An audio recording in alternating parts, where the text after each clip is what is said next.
Alright, so let's go ahead and talk about the new Frost/Vote unit, Yanuo, to where she can either be a main DPS or support due to her quick swap playstyle. But do note that she was tested on the test server, so there's a chance that this could change. But this is what you need to know before you row. Starting with her main mechanics, bringing us to her normal attacks, to which you're not going to really be using except for her hold attack to throw a spear. Bringing us to her dodge attack, to where you're mainly using this to go into stealth mode to set up your best combo. But this can also be used to increase your movement speed in the overworld and taunt enemies. Bringing us to her skill, which is her strongest damage source. Once cast, it creates a vortex and ice cores on the ground. And then if you do a dodge, you're able to go into concealment mode and then throw a spear at the vortex, causing it and the ice cores to explode. The best way to accomplish that is to do a dodge by holding down hold attack, so that way you can immediately throw the spear. Once that happens, you're able to cast the skill once again. But if you have an A3 or higher, you're able to cast this skill 4 more times, to where the skill will take over your 2 weapon slots, going back to the skill once again. But you do have a very short window to cast all these skills. Then finally we have our discharge, to where this does not do a lot of damage and it does not give any buffs, so it's best just to jump cancel. Bringing us to her special features, to where she is a dual element character, to where she counts as both a frost and vote weapon. Next, we have her abilities, to where she has a SS Shatter and an S Charge, but when it comes to her Shatter, it's about as strong as Ling Hong's, and we'll discuss that later in the video.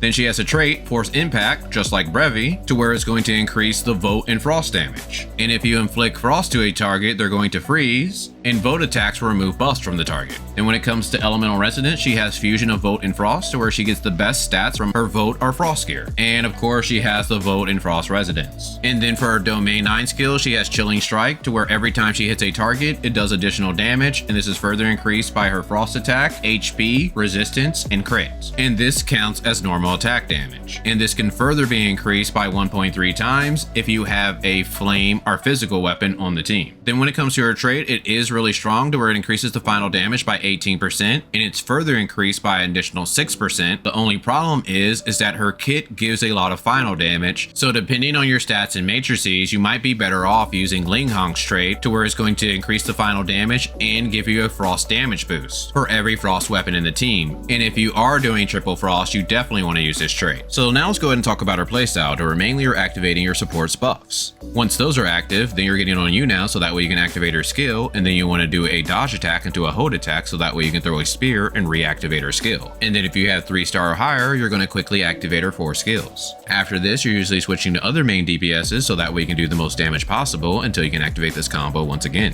Which brings us to her Ascensions, which are very powerful, with her 1-star giving her a 12% final damage boost as long as the target's health is under 80%. This also allows you to stay in stealth mode longer, since you're able to block 3 attacks, and you also gain a shield once you do get out of stealth mode. 3-star increases the shatter and allows you to detonate the ice cores easier, and it allows you to do more skills. 5-star is one of her strongest ascensions by increasing the ice core detonation damage, and it allows you to place a snow trace that explodes after 5 seconds. Once this triggers, 30% of the damage while this was active is transferred to the target. And 6-star allows the Vote and Frost damage buff to stack up to 3 times. So now let's go ahead and discuss her teams, where she does have quite a few options. But her best team would consist of herself, Nanyin, and Ling Hong. But a close second would be Triple Frost, with Nanyin inhibiting Yanuo, consisting of herself, Yulan, and Ling Hong. And when it comes to free-to-plays, a good choice would be Alice, due to the fact that her clone does activate when she casts her sub-skills. Next you have Frigg, to where once her skill is active, it increases the shatter and buffs the Frost team. And Saki can work, but sadly her sub-skills does not count as extra skills, so this is not as powerful as the other teams.